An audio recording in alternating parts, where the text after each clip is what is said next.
Here we go. And we're going to recognize it's 7:05, and we're going to call to order the Planning and Zoning Board of Zoning Appeals meeting tonight. We request all those able to join me in the Pledge of Allegiance. Pledge allegiance to the flag of the United States of America, which stands one nation, God,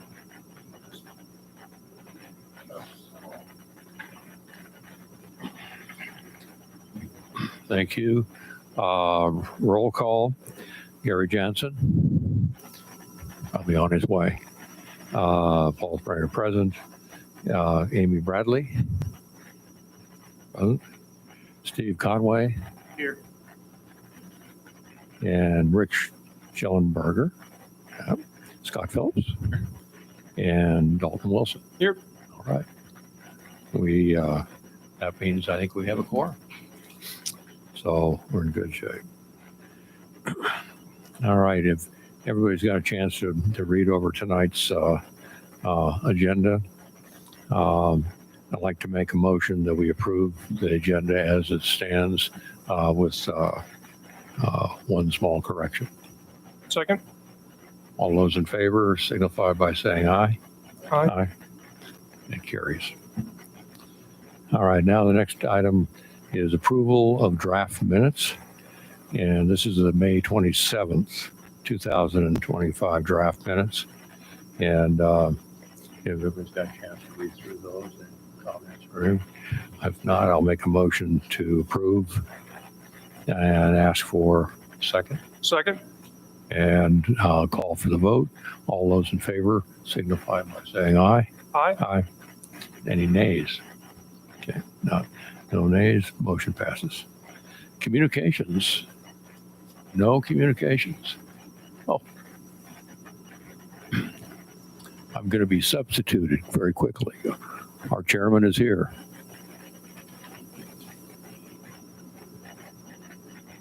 Gary, you're on.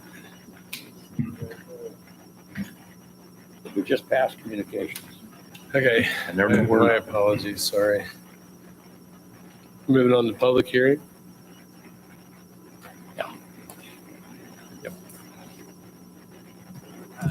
This item we are requesting to table again for 1 month and bring that back at the August meeting. Okay. Do we need to take formal action on that? Yes, please. I would ask the motion to table again. So it was tabled at the last meeting to bring it back here. I've talked with the applicant and they still aren't. This is the accessory structure prior to the principal structure, and they have been looking at a couple different options, and so they've not established a timeline yet to bring back to the board. So they're asking to table it 1 more month. Got it. So we need to make a motion to table this item until next month, right? So moved. Based on city staff recommendation, public comments, discussion by the Planning and Zoning Board, the Board of Zoning Appeals. I, Dalton Wilson, make a motion to table V-2025-03. We have motion second. All those in favor? Aye. Any opposed? Thank you. I was trying to cut to the chase and make it easy. Thank you, Dalton. All right, moving on. The second item is review of, that was the first item, right? RZ 2025-05 application of City of Valley Center pursuant to City Code 1711 is petitioning for a rezoning of land that is currently zoned R1B, which is the city's designation for a single-family residential district, R2, which is the city's designation for a two-family residential district. The property is currently unaddressed, located between 409 North Meads and 431 West 3rd Street. Brian, the floor is yours. And I just want to reiterate that before the meeting, this was caught and included in the adopted agenda. City Valley Center was mistakenly in here as the applicant. It is K2 Investments as the applicant on this. I'll scroll down here to the agenda item. Apologize.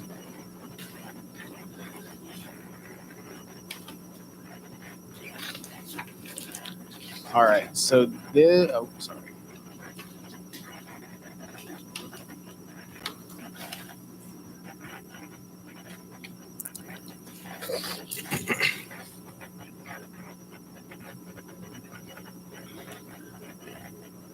All right, so this item, again, is a request for a rezone from R1B to R2. The parcel is here in red. It is undeveloped. I don't believe it ever has been developed. When I looked at the tax rolls, at least 20 years back, there was never any substantial amount of taxes being developed off of this property. It recently sold. The new owners are requesting the rezoning. They did share they would like to build a duplex on the lot. We did publish notice in the Ark Valley News and send notification out to neighbors within 200 feet. I have not heard a peep on this one. It is surrounded by R1B lots, but if you might recall, about a block away on Birch, I'm going to try and move my cursor over here, 328 Birch, just in the last couple months was rezoned to R2. So, and then there are more lots east and south of this lot that are in different zoning districts, and that this map here depicts that.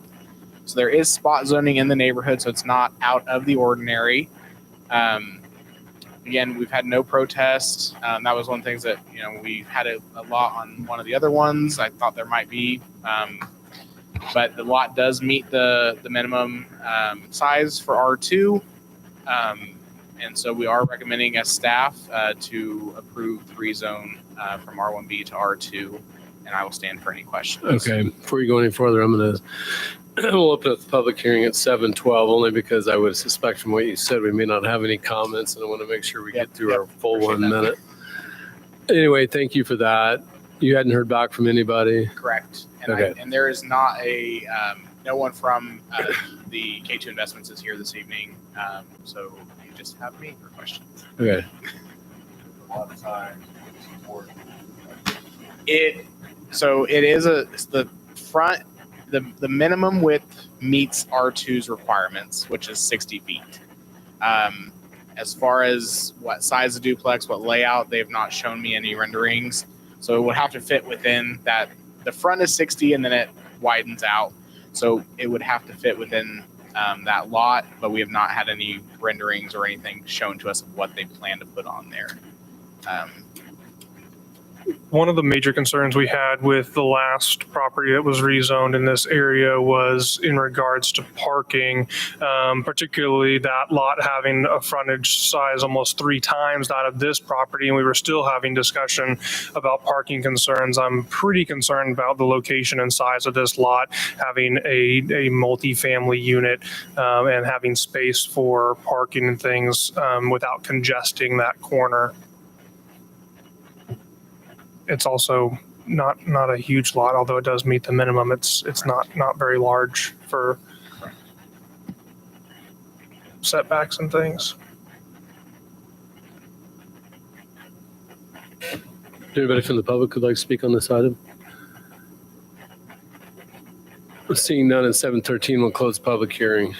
Any other comments from the planning commission? Anybody like to make a motion?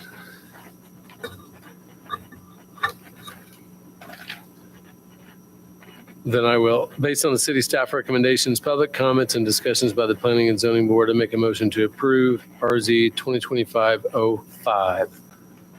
Second. We have a motion and a second. All those in favor? Aye. Any opposed? Aye. And sorry, who was the second on that? Thank you. 5-1. Got it, thank you. All right, moving on.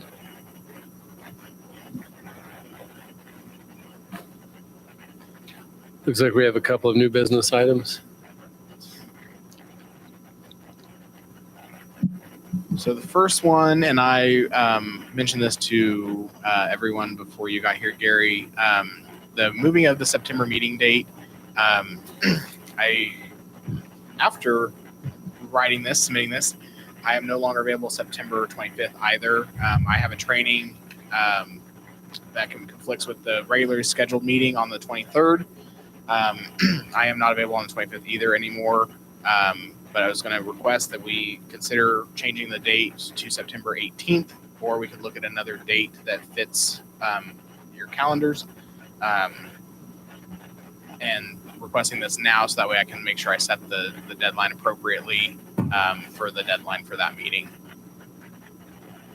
I'm out of town on the 25th. I think that's the perfect date. You sure you can't make that work?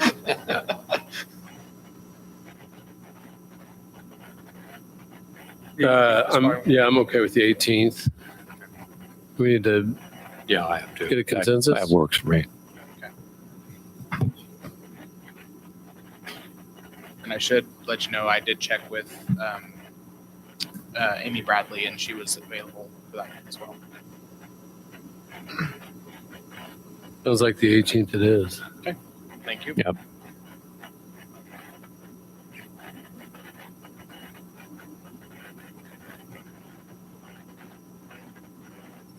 Okay. What else you got? All right. So this next item is a sketch plat or a draft plat. The plan is to bring it back as a preliminary plat at the August meeting. Forefront LLC is the owner and developer. Representatives of that organization, as well as their engineer, are here this evening. For any questions, I will try and I have a different one open here. So this is land that the city just annexed on the west side of town along interurban. If you recall, we did a plat that was in the county at the north end of this lot several months ago. And so this portion has been requested to be annexed. And they're wanting, right now they're proposing about 181 lots. They, on the sketch plat, they did have it as R2. In talking with them a little bit, they might change that request to R1 because they do intend for this to be single family. The lot widths, they all are at least the 60-foot minimum. Some of them are larger depending on where they're located in the plat. It is or will be served with pavement from Goff Road and from Quail Street. As of right now, interurban will remain unpaved, but it does meet our subdivision regulations because there is paved access to the neighborhood. All the streets within the development will be paved. There's a detention pond here, and then, if I understand correctly, there's going to be a swale, but not actually a pond, correct? Okay, so down towards the very south, then there's going to be a swale for drainage, but it won't actually necessarily hold water. Don't know if you have any questions or comments. In talking with them a little bit, I did express maybe some concerns over some of the lots being the 60-foot requirement is at the setback line, not at the very front. And so some of the fronts might get really narrow with driveways and limit the parking. Again, it does technically meet our requirements, but I did talk to them about that briefly this evening to see if that's something they might want to look at to maybe make sure the parking's not a future issue. They're here if they want to address you guys on this item, if you have any questions for them directly. But again, this is planned to come before you next month as a preliminary plat.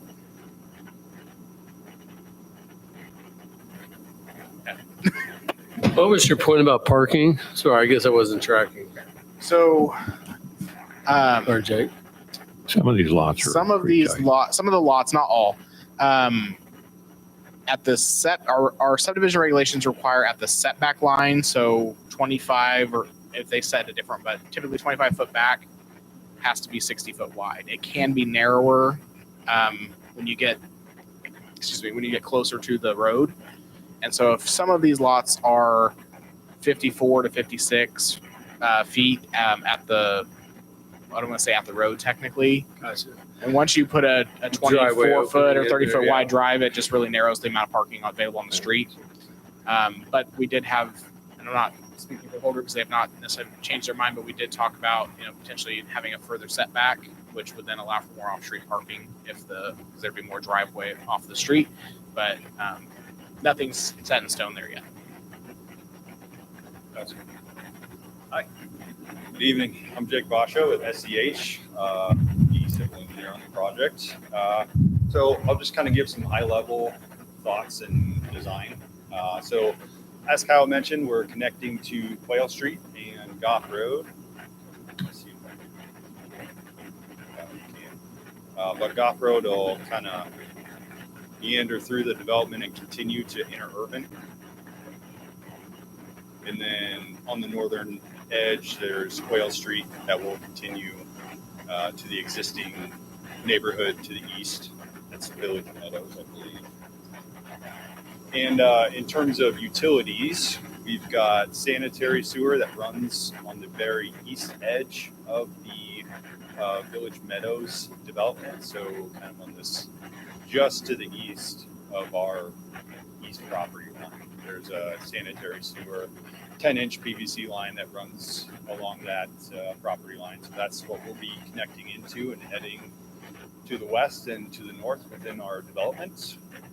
In terms of drainage, there is also a large drainage swale that runs in the back of the lots along Village Meadows, kind of in the same area as the sanitary sewer. So we'll be utilizing that drainage swale to connect into. You can see a crude drainage swale call out there, but we've got some openings between lots to kind of accommodate for enough drainage and enough space for a large drainage swale. Here in the middle area, there'll be a retention pond that will help us generate some cut and we can use for fill on the north side of the property, kind of bring some of those lots up to make them serviceable by sanitary sewer. Also acts as obviously drainage and retention basin for the drainage that comes onto the site. The site is very flat. I believe it's 3, maybe 4 feet of fall across the entire site, which is relatively flat for any site this long.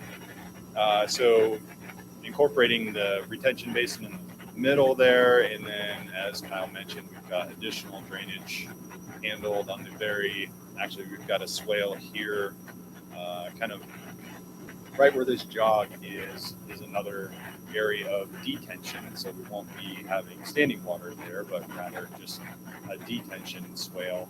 And then in this jog, this is city property, and kind of what you see here, this little box is a city well. So it's city well house and well. So there's an access that goes to the south. It's item that the city owns. In terms of street, Goff Road is considered a collector street, and so we're continuing that with a larger right-of-way and slightly wider street for Goff Road, continuing to interurban. As Kyle mentioned, there's 181 lots over 61 acres, so we're right at 3 lots per acre for this development. But there's also quite a bit of green space with the retention basin in the middle, and then the detention swale on the south side of this southern cul-de-sac. In general, the streets will be 31 foot wide for the remainder of the development. There'll be a sidewalk on one side of the street. We also intend to incorporate a kind of see the dash line in through this middle retention pond area. There'll be a sidewalk or trail of some kind that will connect to kind of just cut through the retention basin area and connect the neighborhoods. In terms of water, there's water main on the east side with Village Meadows, so we continue that to our development from those 2 connections on Quail Street and Goff Road.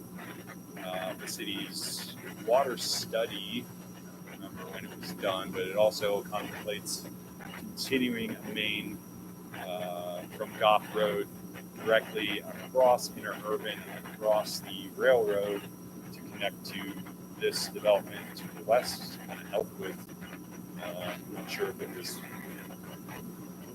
pressures or just interconnecting for the water mains. But that is a potential future project for the city. This development would help facilitate. Trying to think of anything else. Standard questions. And tonight, we're just looking for your review and comment, no action for us. Ready? Jake, just to confirm, I think it was mentioned these are planned to be single-family residences. Are they going to be for sale, or are they going to be rentals? Do you know yet? I believe these will be for sale. Okay. But yeah, single family residence is what's currently contemplated due to the depth of sewer and I think just what the developer is contemplating in terms of housing results. Gotcha. Yeah, single family is going to be critical, even for the parking and visitor parking for some of these residences. Yeah, it's a tight development, very tight. Particularly when you look at the adjacent subdivision in comparison. So, but understand the economics of today's world. But single family product and in terms of the overall community, which obviously Valley Center is going to grow and how it's going to shape. What's your vision for this as you understand it for this development? I'm sorry, what was the question? Your vision for this development. Our audio is not very good. In terms of parking? No. How do you see this development in terms of what's going to be the demographic for these residences? What's the concept for this development? Sure. I can speak to that a little bit. Developers here also, they want to stand up and speak a little bit on this. I'll take swag. Yeah. So this is smaller single family homes. So they're more entry level in terms of pricing. And as I mentioned, slab on grade construction is what's planned. I don't think there's any additional amenities other than the green spaces and sidewalks. And yeah, did you have further on the housing and construction you wanted to add? Yeah. Yeah, please. Just identify yourself for the record. I'm sorry. I'm also a builder and I'm part of the development team. He's really just another one. She's a realtor. I think right now what our vision is basically just what Nick said. But I'll add to it that since they are all slab homes, they're all going to be reasonably priced. It's going to be an offer for the older generation as well. We don't have steps and stairs, So- basements and stuff. So you're thinking maybe 1,200 square feet, 1,300 square feet. So right now, yes, we are looking at a model between 12 and 1,400 square feet. We'll have multiple plans, so to speak. We're also doing a little bit of market analysis on potential for 2 stories. We're finding that they're working very well. And other additions like this where your lot sizes aren't very big.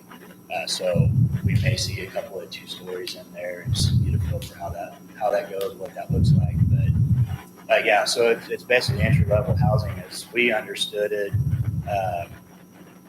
The city of Valley Center is obviously growing, and with growing comes young families, older generations, and in between. So our target is to get more homes to get people here to Valley, and then as they get older in age and make more money and do those things and have big families, they can go to the next level because they keep them here really.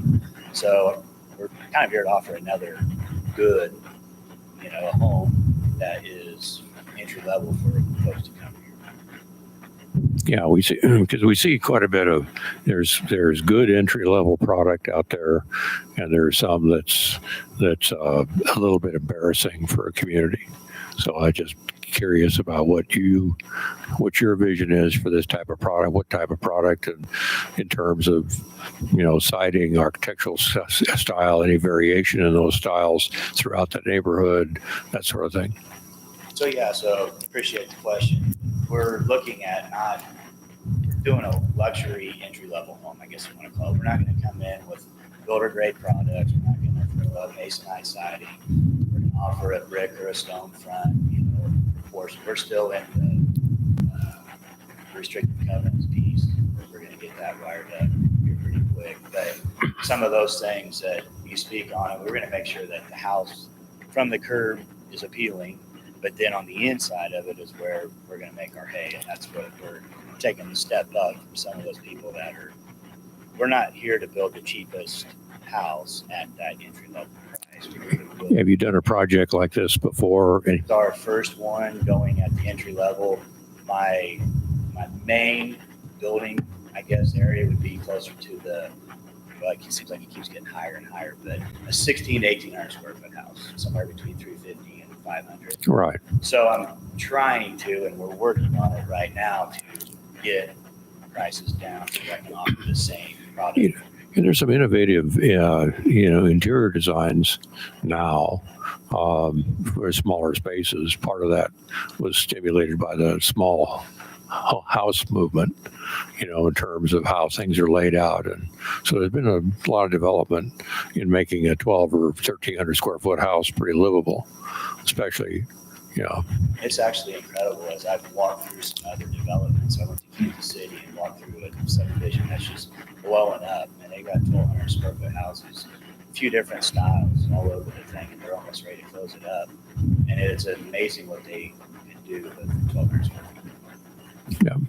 so, We're going to try to do that ourselves. okay. Thank you.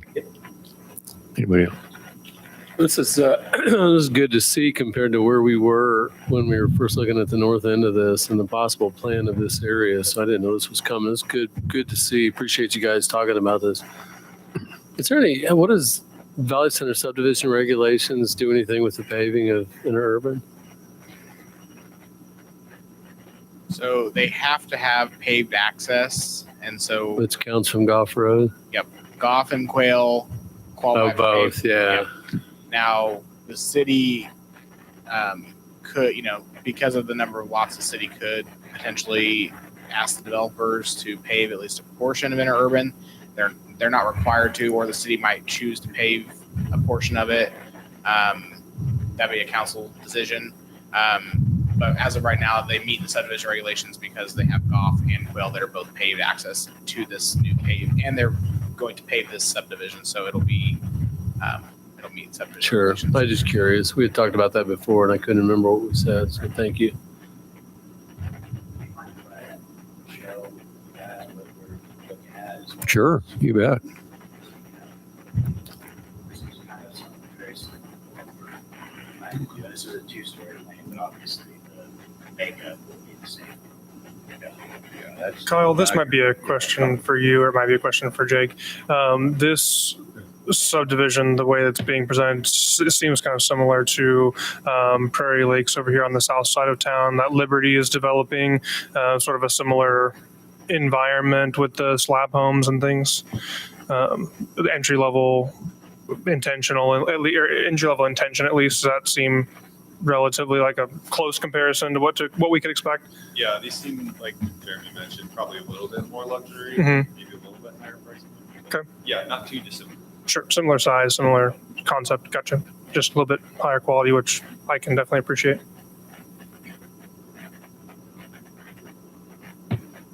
Anything else? Thank you. So we'll see the preliminary plat in August.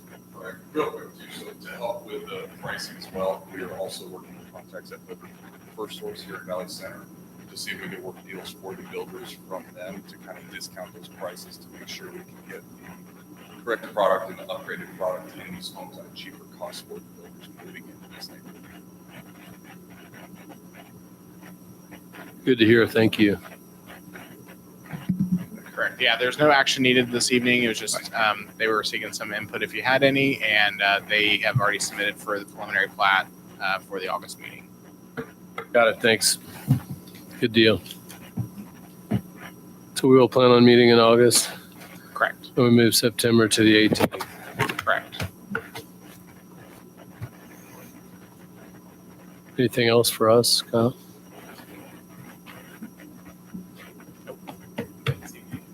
Yeah. Anything else? All right. Not I move we adjourn. Motion second. All those in favor? Aye. Thank you.